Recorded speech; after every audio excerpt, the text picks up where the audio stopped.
Hello friends, मैं हूं तन्मय प्रकाश और आप देख रहे हैं यूट्यूब चैनल सरकारी जॉब न्यूज़। और शार्प लर्निंग ऐप पर भी तमाम स्टूडेंट्स वीडियो देख रहे हैं। पहले इंपॉर्टेंट क्वेश्चंस देख लेते हैं। मिस वर्ल्ड 2025 विजेता का नाम क्या है, किस देश से हैं वो? अंडमान और निकोबार थिएटर कमांड के नए कमांडर इन चीफ कौन नियुक्त हुए हैं?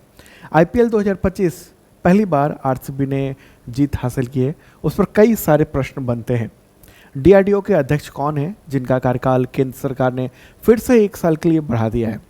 पुर्तगाल के प्राइम मिनिस्टर का नाम क्या है जो फिर से 2025 में प्राइम मिनिस्टर बन गए हैं? दक्षिण कोरिया के नए राष्ट्रपति कौन निर्वाचित हुए हैं? दक्षिण कोरिया में बड़ा ही नाटकीय ढंग से वहाँ पर पिछले जो राष्ट्रपति थे उनको हटाया गया था, इम्पीच कर दिया गया था और नए बने हैं। तो सब कुछ बताएंगे, मैप वगैरह सब कुछ के जरिए। तो शुरू करते हैं दोस्तों। और पहला क्वेश्चन इंपॉर्टेंट, अंडमान और निकोबार थिएटर कमांड के नए कमांडर इन चीफ यानी CINCAN जून 2025 में कौन नियुक्त हुए हैं? केंद्र सरकार ने नियुक्त किया।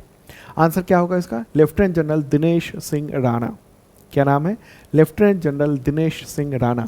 और ये PIB यानी प्रेस इंफॉर्मेशन ब्यूरो का डिटेल आप देख रहे हैं, ठीक है। तो इसको शॉर्ट में ना क्या बोलेंगे? CINCAN यानी commander in chief Andaman and Nicobar command. Okay, तो वे अंडमान निकोबार जो कमांड है यानी थिएटर कमांड है उसके 18वें कमांडर इन चीफ बनाए गए हैं। और उन्होंने किसकी जगह ली है? तो एयर मार्शल साजू बालकृष्णन उनकी जगह ली है। और ये नए commander in chief Andaman Nicobar theatre command के अब ये बन गए। देखिए, देश में एकमात्र थिएटर कमांड है ये अंडमान निकोबार कमांड। इसके बारे में मैप के ज़रिए भी समझते हैं। प्यारा भारत है अपना, और ये यहाँ पर आप देख रहे हैं अंडमान निकोबार द्वीप समूह, ठीक है। और यहीं पर थिएटर कमांड बनाया हुआ है। इसको इस ढंग से भी हम समझ सकते हैं, देख सकते हैं। आप देख रहे हैं मैप। और ये थिएटर कमांड इम्पॉर्टेंट इस वजह से भी है क्योंकि ये जो इलाका है ना, ये बहुत ही महत्वपूर्ण है। इधर से जितने भी ट्रेड रूट हैं वो यहीं से होकर गुजरते हैं, अंडमान निकोबार द्वीप समूह के पास से, ठीक है। तो देश में अभी इस वक्त सिर्फ एक ट्राई सर्विस थिएटर कमांड का मतलब क्या हुआ कि तीनों सेनाएं जो है ना, यानी आर्मी, नेवी और एयरफोर्स, उसका संयुक्त बल, ठीक है। और इस कमांड की स्थापना हुई थी 2001 में अंडमान निकोबार में। और ये सबसे, देखिए क्या होता है ना, थिएटर कमांड का जो सबसे जो बड़ा उपयोग देखा जाता है वो युद्ध के दौरान होता है, जब तीनों सेनाओं के बीच में समन्वय होता है। ओके, और युद्ध के मौके पर तीनों सेनाओं के बीच में तालमेल बढ़ाए रखने के लिए ये थिएटर कमांड बनाए जाते हैं। अलग अलग देशों में है, जैसे अमेरिका में है और कई सारे पश्चिम देशों में है। और भारत में भी थिएटर कमांड बनाए जाने की चीज़ें चल रही हैं, उसकी प्रक्रिया चल रही हैं। अलग अलग जगहों पर थिएटर कमांड हुआ करेंगे जिसमें तीनों सेनाओं के जो जवान हैं, अधिकारी हैं, वो एक साथ होंगे। तो ये थिएटर कमांड है महत्वपूर्ण। इसके चीफ अब बना दिए गए हैं, नए चीफ 18वें चीफ बन गए हैं। और उनका नाम क्या है? उनका नाम है लेफ्टिनेंट जनरल दिनेश सिंह राणा, ठीक है। तो ये एक इम्पॉर्टेंट बात है। देखिए, अभी तो देश में अगर हम देखेंगे तो तीनों सेनाओं की अलग अलग 17 कमांड्स हैं। वो कमांड है, ओके, थिएटर कमांड नहीं, ये 17 कमांड है। जैसे 7 थल सेना के पास है, 7 वायु सेना के पास और 3 नौ सेना के पास है। इसके अलावा एक स्ट्रेटजिक फोर्सेस कमांड भी है जो कि एटॉमिक हथियारों की सुरक्षा करता है, उसको संभालता है। और उसकी स्थापना 2003 में की गई थी। वैसे अगर कहेंगे तो एक थिएटर कमांड यहाँ अंडमान निकोबार द्वीप समूह में है। ये है तीनों सेनाओं का संयुक्त। और अब आर्मी के जो अधिकारी हैं वो उसको नेतृत्व करेंगे। आगे बढ़ते हैं और अब IPL से रिलेटेड महत्वपूर्ण प्रश्न लेंगे। उससे पहले एक बार और बता दूं आपको, कल भी मैंने बताया था कि UPSC का जो एग्जामिनेशन हुआ था प्रीलिम्स का, और शानदार प्रश्न टकराए थे सरकारी जॉब न्यूज़ के। तो देख रहे हैं आप, ये प्रश्न है और साथ में मैंने वीडियो भी दिया हुआ है। तो ये आप देख सकते हैं पूरा वीडियो। इस वीडियो के डिस्क्रिप्शन में मैंने लिंक दे दिया है, या फिर आप यूट्यूब चैनल सरकारी जॉब न्यूज़ पर जाकर तमाम प्रश्न देख सकते हैं। और उसके बारे में एक लाइन बाय लाइन इस तरह से भी प्रश्न आए हैं, ठीक है। तो महत्वपूर्ण बात रही। और अगर आप करंट अफेयर्स की और तमाम एग्जामिनेशन की तैयारी करना चाहते हैं तो शार्प लर्निंग ऐप है, इसके ज़रिए कर सकते हैं। गूगल प्ले पर जाकर शार्प लर्निंग ऐप आप सर्च कर सकते हैं, या फिर सन्मय प्रकाश सर्च कर लेंगे तो ये शार्प लर्निंग ऐप आपको दिख जाएगा। यहाँ पर कई सारे कोर्सेज हैं, जैसे अगर करंट फोर्स की सिर्फ बात करेंगे तो 2 तरह की मेंबरशिप प्लान है। 365 दिनों का होता है, नहीं 1 साल का।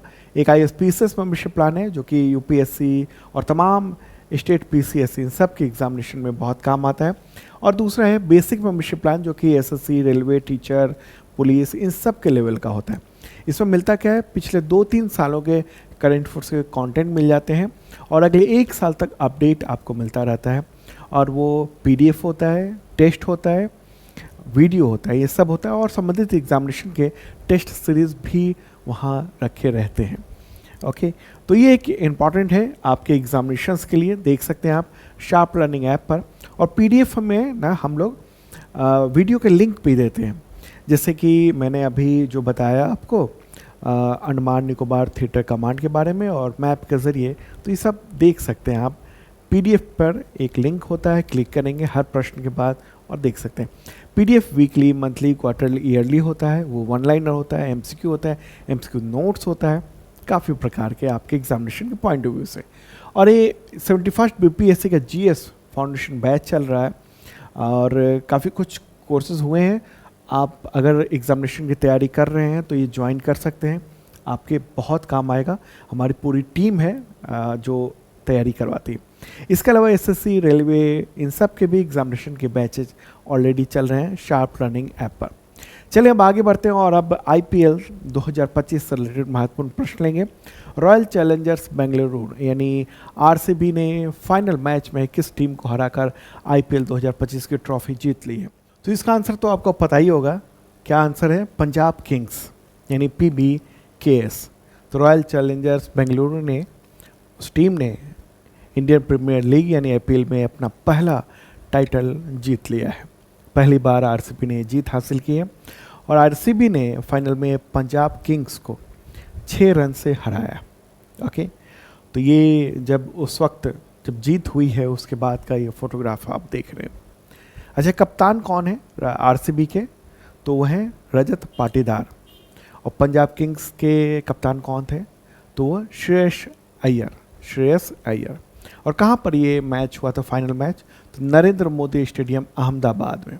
ठीक है, अगर हम देखेंगे अब तक के IPL के विजेता कौन कौन हैं अलग अलग वर्षों में, तो ये देख रहे हैं रॉयल चैलेंजर्स बेंगलुरु ने, RCB ने 1 बार जीत हासिल की है, चेन्नई सुपर किंग्स ने 5 बार, मुंबई इंडियंस ने 5 बार, कोलकाता नाइट राइडर्स ने 3 बार, सनराइजर्स हैदराबाद ने 1 बार, Rajasthan Royals, Deccan Chargers, Gujarat Titans ने 1-1 बार ये सब जीते हासिल की हुई है।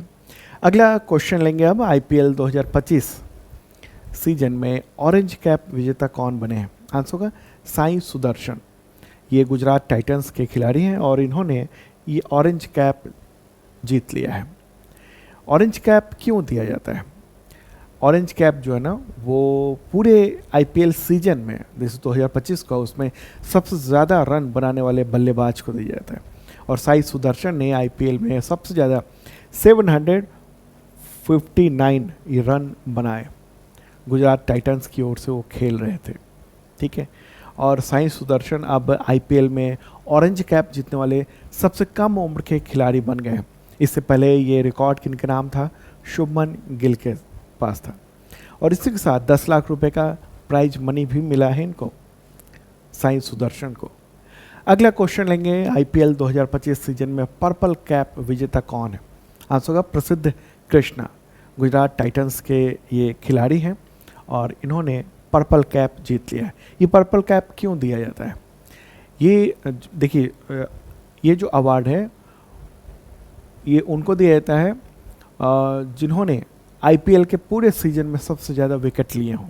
तो प्रसिद्ध कृष्णा, उन्होंने गुजरात टाइटंस के लिए खेलते हुए 25 विकेट लिए। ठीक है, इसलिए उनको पर्पल कैप दिया गया है और 10 लाख रुपए प्राइज मनी भी मिला है। अगला क्वेश्चन होगा, IPL 2025 के फाइनल मैच में प्लेयर ऑफ द मैच का अवार्ड किस खिलाड़ी को मिला है? आंसर होगा कुणाल पांड्या। RCB के हैं कुणाल पांड्या। ठीक है, player of the match, final match की बात कर रहा हूँ मैं। ओके, चलिए आगे बढ़ते हैं और अब जो महत्वपूर्ण अवार्ड्स हैं उसके बारे में देख लेते हैं। देखिए चैंपियन कौन बना है, तो वो है आरसीबी यानी रॉयल चैलेंजर्स, 20 करोड़ रुपए की प्राइज मनी मिली है। रनर अप पहले ही मैंने बताया पंजाब किंग्स, उसे 12.5 करोड़ रुपए की प्राइज मनी मिली है। ऑरेंज कैप किसने जीता, साई सुदर्शन ने। पर्पल कैप प्रसिद्ध कृष्णा ने। Emerging player of the season का खिताब मिला है किसे, तो वो है साई सुदर्शन को ही मिला है। Okay, player of the tournament Surya Kumar Yadav को मिला है। ट्रायम्फ नाइट्स MNE इस टीम के हैं और उनको मिला है। ठीक है, Surya Kumar Yadav player of the tournament की बात कर रहा हूँ मैं। Super striker of the season का खिताब किसे मिला है, तो वैभव सूर्यवंशी को मिला है। प्लेयर ऑफ द मैच का खिताब कुणाल पांड्या आरसीबी को मिला है। ठीक है, तो ये आईपीएल से रिलेटेड महत्वपूर्ण कुछ प्रश्न थे जो आपने देखा। अब आगे बढ़ते हैं और दूसरे टॉपिक की ओर भी चलते हैं। वर्ष 2025 में घोषित मिस वर्ल्ड विजेता का नाम बताएं, क्या नाम है उनका। इनका नाम है ओपेल सुचाता चुआंगश्री। ठीक है, ओपेल सुचाता चुआंगश्री, तो ये है नाम इनका। और न्यूज़ भी आप देख रहे हैं द हिंदू में। तो मिस वर्ल्ड ग्रैंड फिनाले ये कहाँ पर आयोजित किया गया था, 31 मई को हैदराबाद तेलंगाना में आयोजित किया गया था। और ये थाईलैंड की हैं ओपल सुजाता चुआंगश्री, दोनों ने मिस वर्ल्ड 2025 का खिताब जीत लिया है। और ये पहली बार है जब किसी थाईलैंड की प्रतिभागी ने मिस वर्ल्ड का ताज अपने नाम किया। तो ये तमाम फोटोग्राफ आप देख रहे हैं उस वक्त के जब ये जीत हासिल हुई। भारत की हिस्सेदारी का क्या रहा, तो भारत की ओर से मिस वर्ल्ड प्रतियोगिता में मिस इंडिया नंदिनी गुप्ता ने मतलब ये हिस्सेदारी की थी, लेकिन वो टॉप 8 में भी जगह नहीं बना पाई थी। ठीक है, 2025 में नंदिनी गुप्ता वहाँ पार्टिसिपेंट थी। ओके, अच्छा, पिछले कुछ वर्षों की अगर हम देखेंगे मिस वर्ल्ड कौन कौन रही हैं, तो अगर हम पिछली बार की देखें तो क्रिस्टीना पिस्चोकोवा चेक रिपब्लिक की रही हैं, 2024 में घोषित किया गया था। ओके, तो ये महत्वपूर्ण बात है। अगर हम बात करेंगे कि भारत की क्या हिस्सेदारी रही है मिस वर्ल्ड में अब तक की, तो देखिए कुछ लिस्ट मैंने दे दिया है।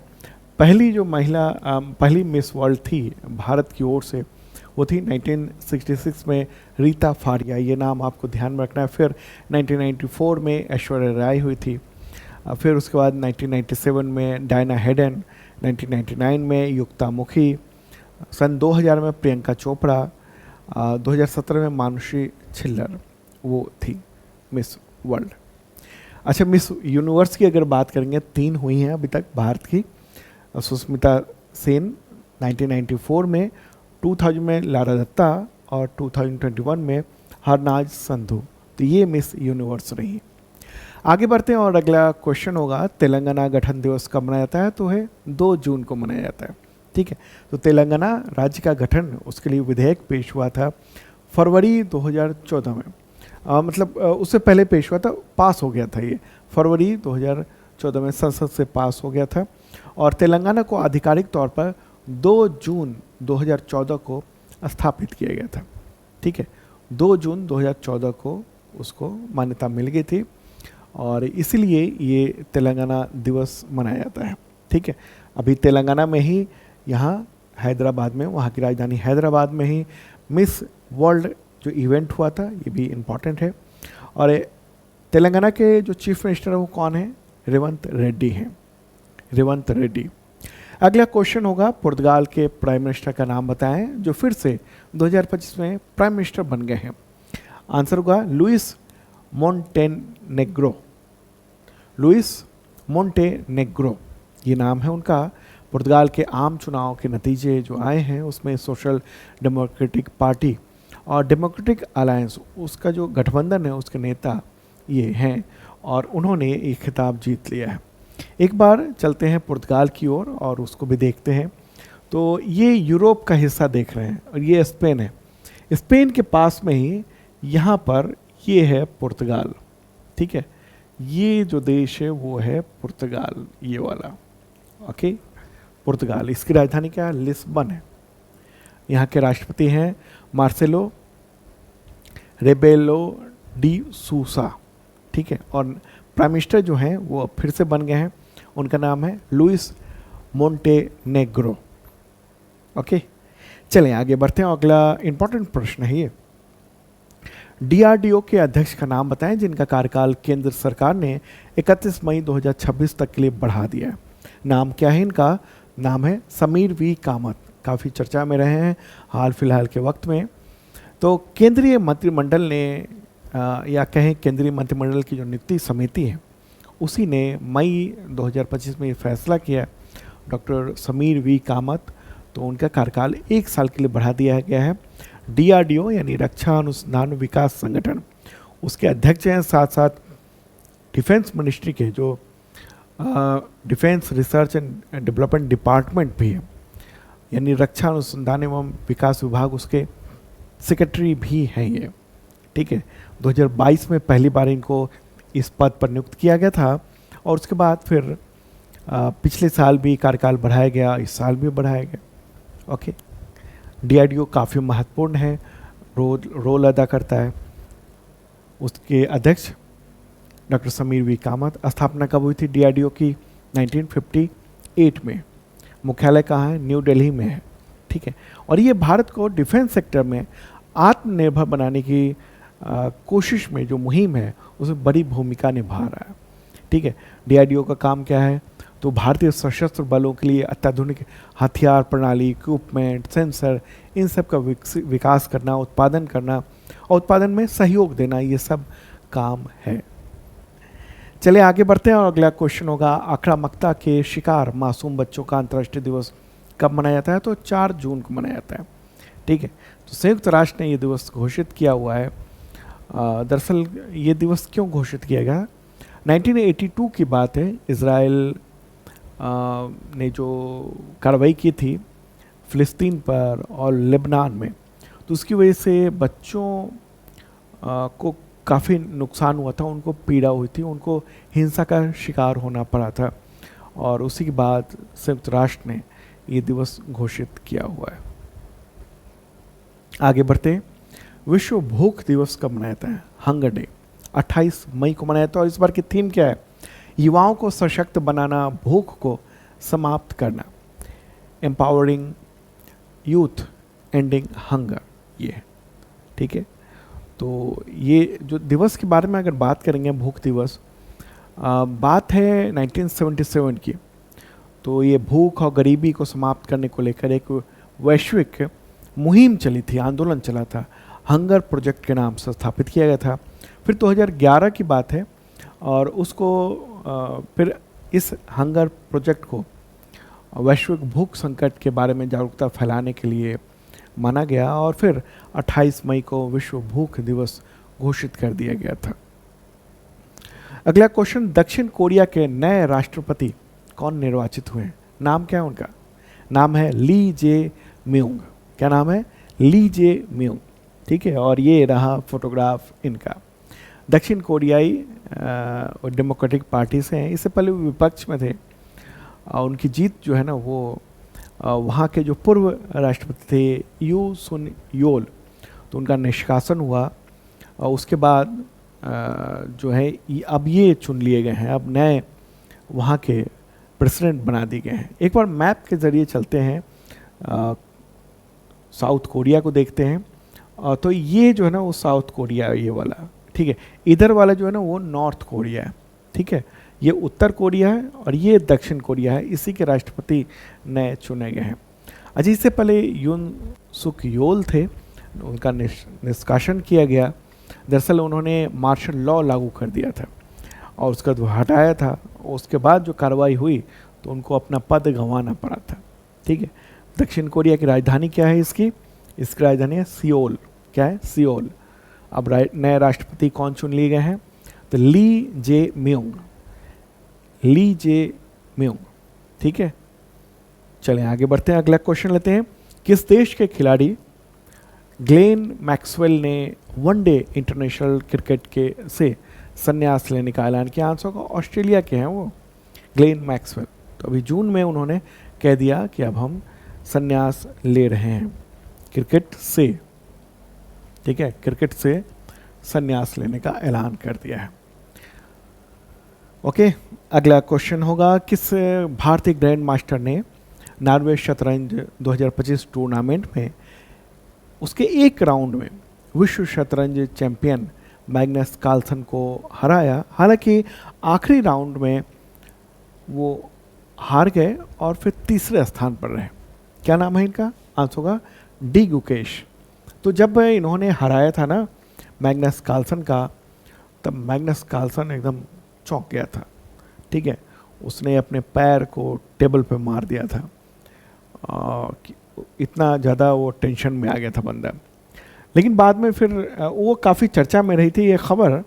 बाद में फिर जो फाइनल राउंड हुआ उसमें डी गुकेश जो है ना तीसरे स्थान पर रहे और मैग्नस कार्लसन जो है ना वो खिताब उन्होंने जीत लिया, वो वाला, ठीक है, ये वाला नॉर्वे शतरंज 2025 टूर्नामेंट। ये आप देख रहे हैं फोटोग्राफ। चलिए आगे बढ़ते हैं। अगला क्वेश्चन, विश्व साइकिल दिवस कब मनाया जाता है? तो वह 3 जून को मनाया जाता है। और इस बार की थीम क्या है? थीम देखिए, सस्टेनेबल भविष्य के लिए cycling, cycling for a sustainable future, ठीक है, सतत भविष्य के लिए साइकिलिंग, ये है इस बार की थीम। और इसको संयुक्त राष्ट्र महासभा ने घोषित किया हुआ है। अप्रैल 2018 में आधिकारिक रूप से इसको मान्यता दी गई थी। तो दोस्तों ये था इंपॉर्टेंट करंट आप सबके एग्जामिनेशंस के लिए। आजकल कुछ स्वास्थ्य वजहों से मुझे आउट ऑफ स्टेशन रहना पड़ रहा है। एक हफ्ते की बात और है, फिर आपको रेगुलर करंट अफेयर्स मिला करेगा। Okay, bye.